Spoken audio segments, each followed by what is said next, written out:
Namaskar, Vande Mataram. How are you, friends? Today is the 19th day of our 21st day spoken English challenge by Om Vidyalaya. Yes, friends, can you imagine it? We are just close to 2 days. We are just 2 days away from our finish line. Yeah, this is the result of our consistency. Today we are doing 3 topics. Let's jump on the first topic.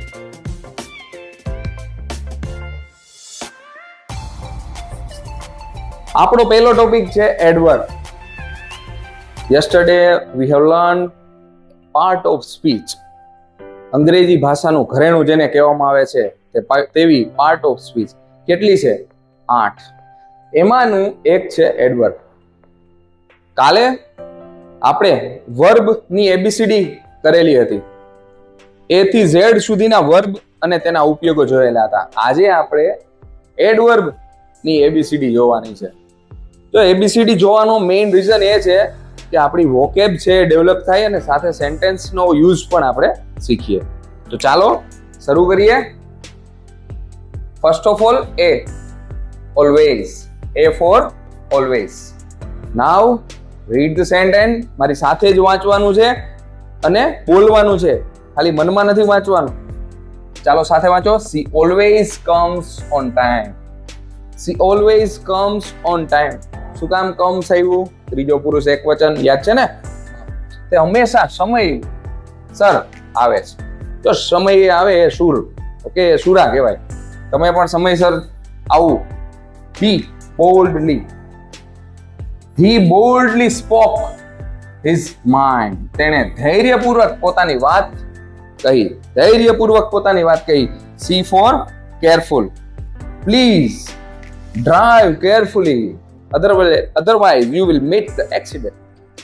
તો આ C for careful, A for always, B for boldly, C for careful. આગળ જોઈએ. D for daily. જો આ રીતે memory game કેમ રમતા હોય, A for B, C, D એવી રીતે યાદ રાખવાનું છે. આ 20 મિનિટ આપણી પૂરી થાય ત્યારે આપણે 3 ટોપિક કરવાના છીએ.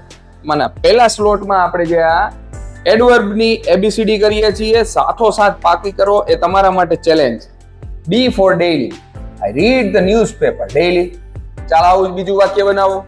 આઈ રીડ ધ બુક ડેઈલી. કહી શકો.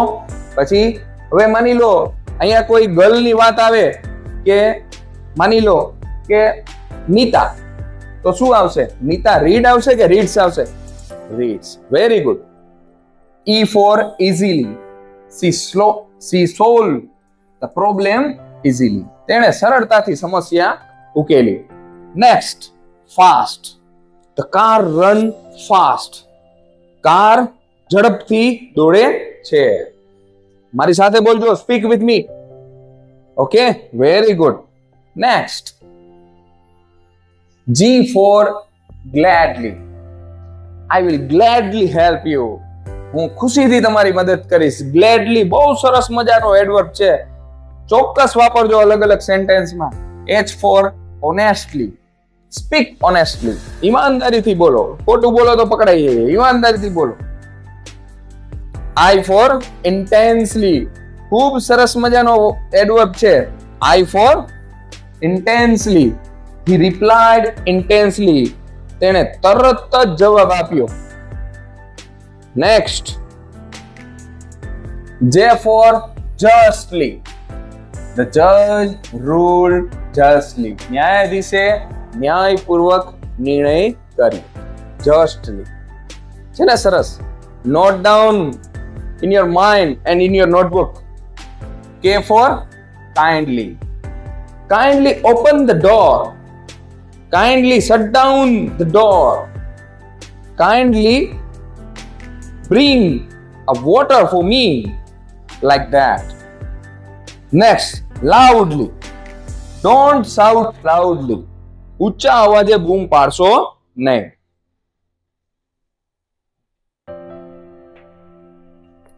Mostly. M for mostly. I mostly eat vegetables. મુખ્યત્વે શાકભાજી ખાઉં છું. N, neatly. Write your name neatly. Neatly એટલે શું થાય? સ્વચ્છ રીતે. Clean your room neatly. એ often. She often visits us. Often એટલે વારંવાર. તે અમારી વારંવાર મુલાકાત લે છે. ત્યાર પછીનું નેક્સ્ટ છે P for politely. Speak politely to elders. Politely એટલે શું થાય? શિસ્તબદ્ધ રીતે, વિનય વિવેકથી વડીલો સાથે વાત વિનય વિવેકથી કરવી જોઈએ. Q, quickly. Finish your work quickly. તમારું કામ ઝડપથી પૂર્ણ કરો. Quickly revise daily. This is also one command. અત્યાર સુધીના જેટલા કમાન્ડ છે એ રિવાઇઝ કરો. Rarely. He rarely drink coffee. Rarely એટલે દુર્લભ. ભાગ્યે જ. શું થાય? ભાગ્યે જ. ક્યારેક જ બને એવી ઘટના, તો rarely.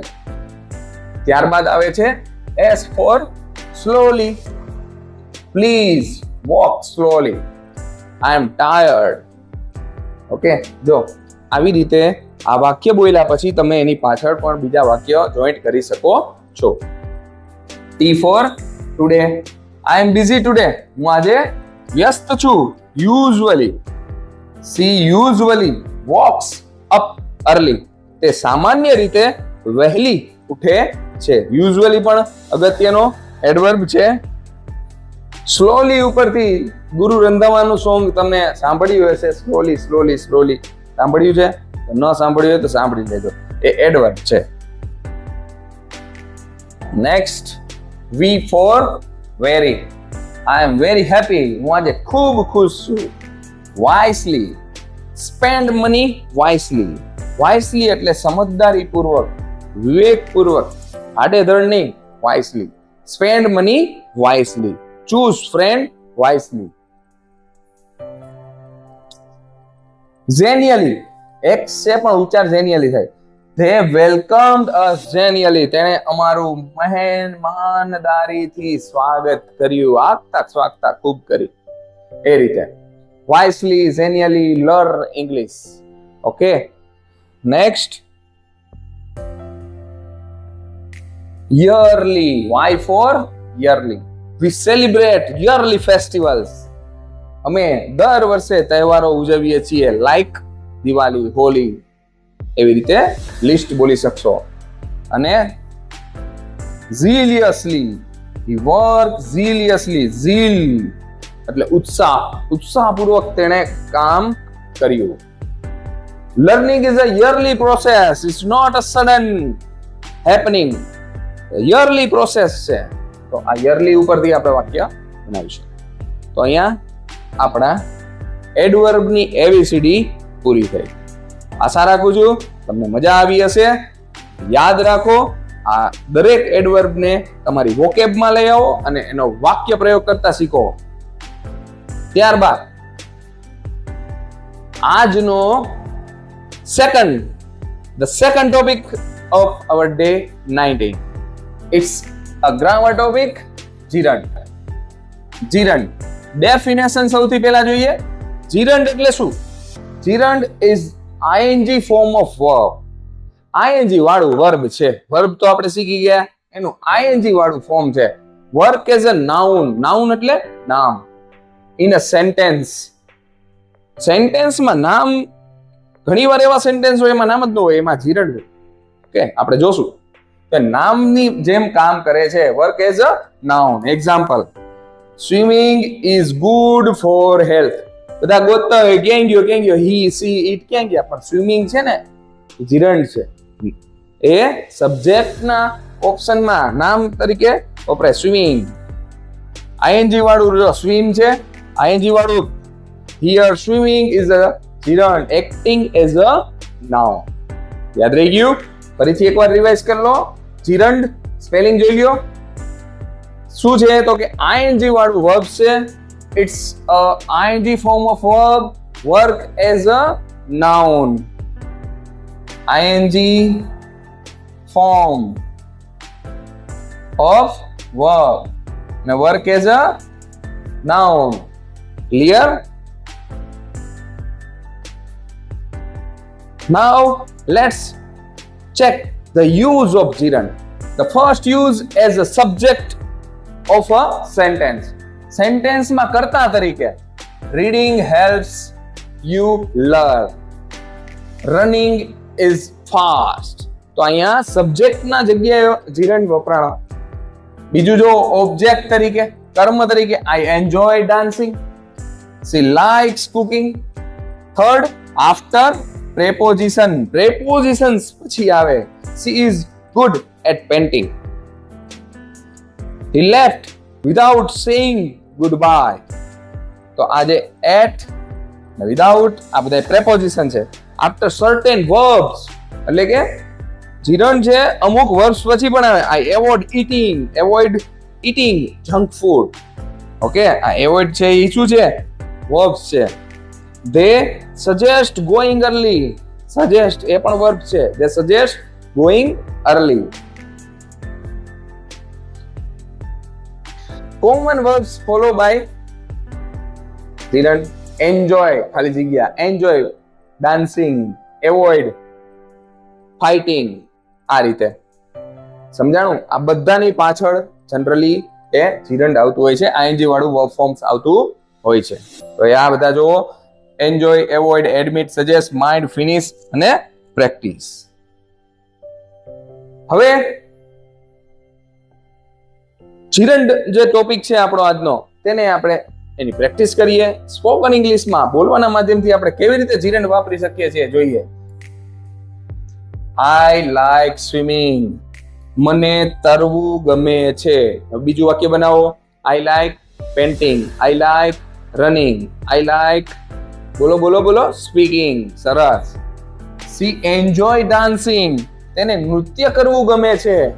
આ રીતે 10 વાક્યનો પ્રયોગ કરવાનો. એક ટોપિક ઉપર 10 બોલવાનું ટ્રાય કરો. 10 બોલી જશો ને એટલે જનરલી ટોપિક આપણા મગજમાં છપાઈ જતો હોય છે. ત્યાર પછી he loves singing. તેને ગીત ગાવું બહુ ગમે છે. they started running. તેને દોડ શરૂ કરી. we finished eating. અમે જમવાનું પૂરું કર્યું. he avoided talking.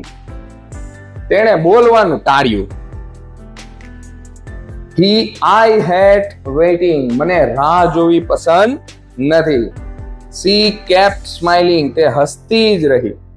આશા રાખું છું તમને સમજાઈ જ ગયું હશે. gerund નો ઉપયોગ એકદમ ઈઝી છે. વર્બ નું ing વાળું રૂપ છે અને ઘણીવાર એ નાઉન ની બદલે વપરાય છે. તો આગળ વધીએ. ત્યાર પછી he is good at painting. learning is fun. હવે now let's jump on the third topic of the day. if એટલે શું થાય? જો કન્સેપ્ટ એકદમ સરળ છે. શું છે? તો કે if નો અર્થ થાય જો. તેનો ઉપયોગ કોઈ શરત કન્ડિશન બતાવવા માટે થાય છે. if this happen then that will happen. જો આમ કરશો તો આમ થશે. સમજાણું? તો આ if ગુજરાતીમાં તો બહુ બધા ઉપયોગ કરો છે. જો આમ કરશો તો આમ થશે એમ કે ને. તો એનો ઉપયોગ આપણે જોઈએ. સની દેઓલનો એક ડાયલોગ બોર્ડ ઉપર લખ્યો છે. No if no but only that. Ready? તો આજનો થર્ડ ટોપિક if. ચાલો એની પ્રેક્ટિસ કરીએ. પહેલું જ વાક્ય છે if it rains I will start home. તો એ ગ્રામરનો નાનો એક સમજાવી દઈએ. જો ગુજરાતી વાંચશો શું કે જો વરસાદ પડશે તો હું ઘરમાં રહીશ. જો વરસાદ પડશે તો ભવિષ્યનું કાળ તો બે ભવિષ્યમાં થાય. જો વરસાદ પડશે તો હું ઘરમાં જ રહીશ. Okay. if it rains I will stay home.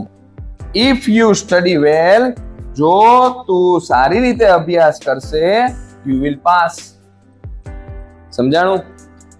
if you get first rank I will give you a surprise. જો આવ્યું? પેલું જો સાદો વર્તમાન કાળ હોય અથવા વર્તમાન કાળ હોય તો પાછળ ભવિષ્ય કાળ આવશે. કારણ કે જો પરિણામમાં બદલે તો એ કન્ડિશન પૂરી કરવાની છે. હવે fourth topic of the day. અહીંયા એક પિક્ચર આપેલું છે, એના ઉપરથી આપણે સ્ટોરી બનાવવાની છે. શેનું પિક્ચર છે? શૂઝ. કેરેક્ટર ક્યાં ક્યાં છે? 2 ફ્રેન્ડ્સ છે. રવિ શું કહે છે? મારી સાથે બોલો. Wow, new shoes, so bright, so red. કેટલા ચમકે છે, લાલ colour. Where had you get them? I want a pair instant. મારે પણ આ જોઈ છે, એવું કંઈક રવિ કહે છે. ત્યાર પછી શું છે આગળની ઘટના? રાહુલ એનો ફ્રેન્ડ છે. From the mall on sale this week I saw them once and took a pee. મોલમાં એક સ્કીમ ચાલતી હતી, સેલ ચાલતો હતો આ વીકમાં, ત્યાંથી મેં જોયા અને તરત જ ખરીદી લીધું. રવિ શું કહે છે? They shine, they sparkle, so cool, so neat. Sparkle ચમકતા, cool એકદમ ડિસેન્ટ લાગે છે, અને neat એટલે એકદમ ચોખ્ખા. Let's race to test them. ચાલો એને ટેસ્ટ કરીએ દોડીને. Fast feet meet. આ બધા વર્ડ્સ છે, એનું ભેગું કરી અને સરસ મજાની એક આ કન્વર્ઝેશન આપણે જોઈ.